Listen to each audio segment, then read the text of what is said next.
Assalamualaikum warahmatullahi wabarakatuh. Kami kelompok 7 akan menjelaskan bab 9 mengenai tinjauan, evaluasi, dan kendali strategi. Kelompok kami beranggotakan saya sendiri, Syifa Dufadila Budiarto, NIM B2170279, Akmarina Pangestuti B200170300, Gisya Ramadan Zulkarnain B200170320, Sabayat Mazahran NIM B200170324, dan Deprianto NIM B200170326. Selanjutnya, karakteristik evaluasi strategi. Karakteristik evaluasi strategi berisi yang pertama, memeriksa basis dari strategi perusahaan. Yang kedua, membandingkan hasil yang ditetapkan dengan hasil aktual. Yang ketiga, melakukan aksi koreksi untuk memastikan performa sesuai dengan terencana. Selanjutnya, proses mengevaluasi strategi. Evaluasi strategi harus menginisiasi pertanyaan manajerial tentang ekspektasi dan asumsi, harus memicu tinjauan terhadap sasaran dan nilai, dan harus menstimulus kreativitas dan menghasilkan alternatif dan memformulasikan kriteria pada evaluasi strategi juga sebaiknya dilakukan secara berkala. Yang berikutnya adalah kerangka kerja evaluasi strategi. Yang terdapat 3 aktivitas, yaitu aktivitas pertama, mengkaji ulang landasan yang mendasari strategi. Untuk meninjau basis strategi tersebut, yang harus disiapkan adalah matriks evaluasi faktor internal, matriks evaluasi faktor eksternal, dan yang keduanya telah direvisi. Yang kemudian kedua matriks tersebut dibandingkan dengan yang telah direvisi dengan matriks yang sudah ada. Dari situ, apabila ada perbedaan yang signifikan, maka akan dilanjutkan dengan aktivitas yang ketiga, yaitu ambil tindakan korektif.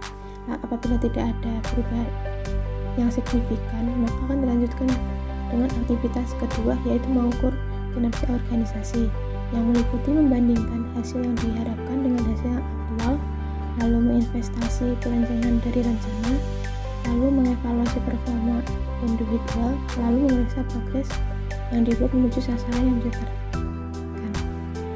Apabila ada perubahan yang signifikan, maka dilanjutkan aktivitas yang ketiga, yaitu ambil tindakan korektif. Apabila tidak ada, maka dilanjutkan dengan area yang seperti ini.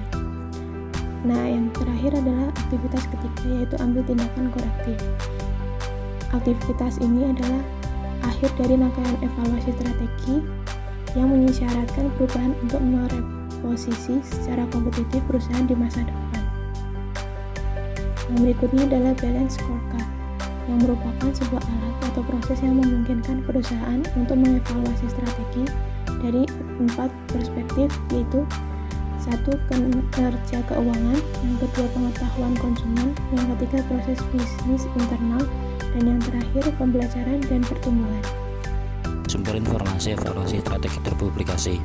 Sejumlah publikasi dapat dimanfaatkan untuk mengevaluasi. Majalah Fortune mempublikasikan riset strategi evaluasi mereka dalam artikel berjudul World Most Admired Companies. Terdapat 9 atribut utama yang digunakan sebagai kriteria evaluasi. Yang pertama, manajemen manusia. Yang kedua, tingkat inovasi. Yang ketiga, kualitas produk.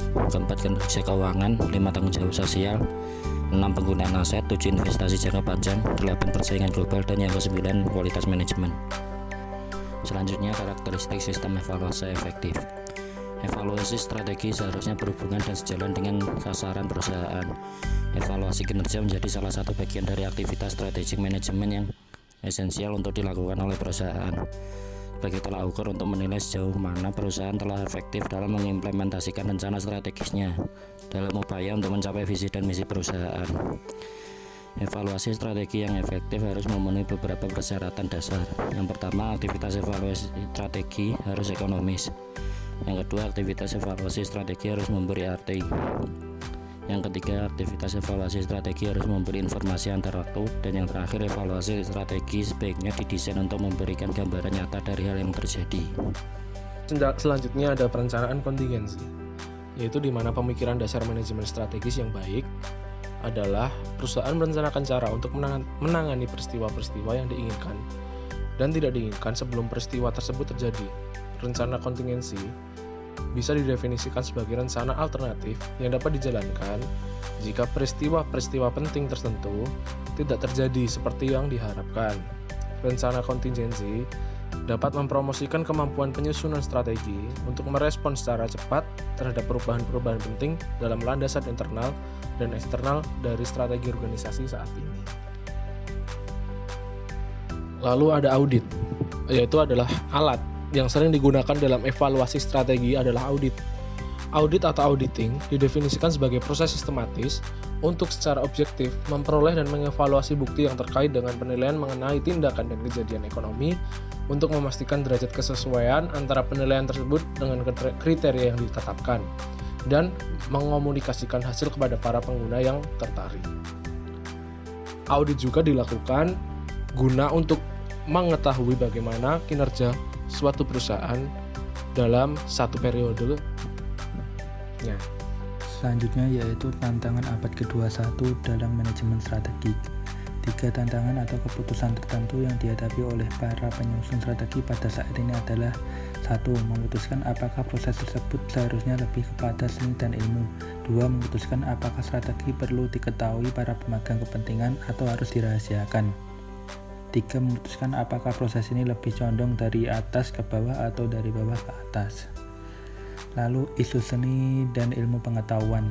Buku teks ini konsisten dengan sebagian besar literatur strategi dalam menganjurkan bahwa manajemen strategik harus lebih condong dilihat sebagai ilmu pengetahuan daripada seni. Perspektif ini menganjurkan bahwa perusahaan perlu secara sistematis menilai lingkungan eksternal dan internal mereka, melakukan penelitian secara berhati-hati, mengevaluasi sebab akibat dari alternatif yang ada, menganalisis dan mengambil keputusan berdasarkan alur tindakan yang ada. Selanjutnya yaitu isu yang terlihat atau tersembunyi.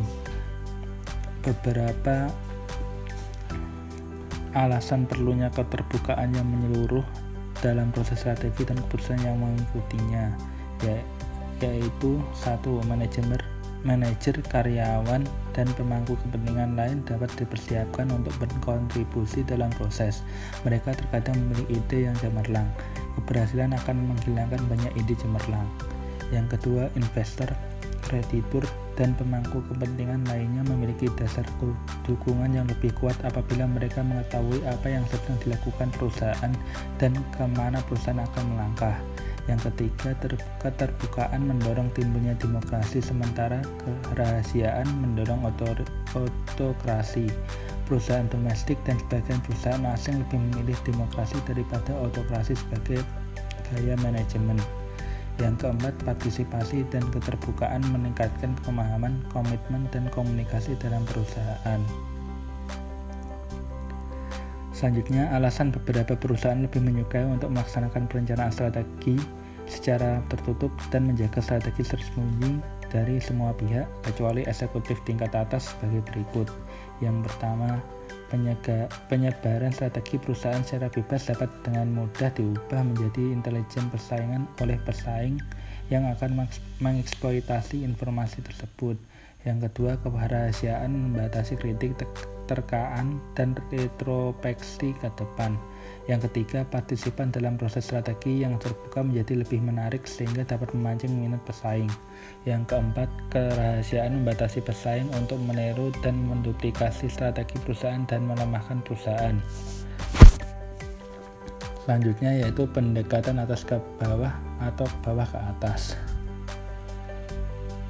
Para pendukung pendekatan atas ke bawah berpendapat bahwa eksekutif pemuncak adalah satu-satunya kelompok dalam perusahaan yang mempunyai pengalaman kolektif, kejelian, dan tanggung jawab matang untuk membuat keputusan-keputusan strategi penting. Sebaliknya, para pendukung pendekatan bawah ke atas menyatakan bahwa manajer tingkat menengah dan bawah serta karyawan yang akan menerapkan strategi perlu secara aktif terlibat dalam proses perumusan strategi untuk memastikan dukungan dan komitmen mereka. Sekian presentasi dari kelompok kami. Apabila kurang lebihnya kami mohon maaf. Wassalamualaikum warahmatullahi wabarakatuh.